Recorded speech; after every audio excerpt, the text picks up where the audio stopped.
અને sexual power ઘટતો હોય એમાં દરેકમાં અશ્વગંધા મદદરૂપ.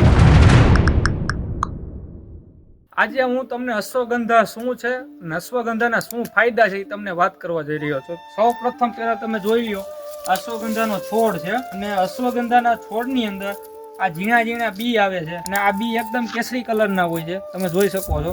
અને આ છોડને, આ બીને તમે ખાલી પેસીને હવા સૂકવી નાખો તો હવા સાથે ફેલાઈને ગમે ત્યાં ઉગી જાય. અને અશ્વગંધાના પાનથી માંડીને મૂળ સુધી કામમાં આવે. અશ્વગંધા એક એવી ઔષધિ છે કે દરેક દવાઓમાં ઉપયોગ થાય. અશ્વગંધાનું સૌપ્રથમ વાત કરું તો આ ડોકા છે 3, સવારમાં નૈણા કોઠે ચાવવાથી હરસ જે મસા જેવી સમસ્યામાં મદદરૂપ. બીજું છે કે એના મૂળ કેન્સર જેવા રોગોમાં મદદરૂપ. અને નો હોય કેન્સર રેગ્યુલર તમે યુઝ કરો તો સાંજે ઊંઘ ન આવતી હોય અને સેક્સ્યુઅલ પાવર ઘટતો હોય એમાં દરેકમાં અશ્વગંધા મદદરૂપ. એમ કહી શકાય કે આયુર્વેદનો ખજાનો છે. તો મિત્રો, વિડીયો ગમ્યો હોય તો વધુ ને વધુ લોકોને શેર કરો. જય ગૌ માતા, જય ગોપાલ.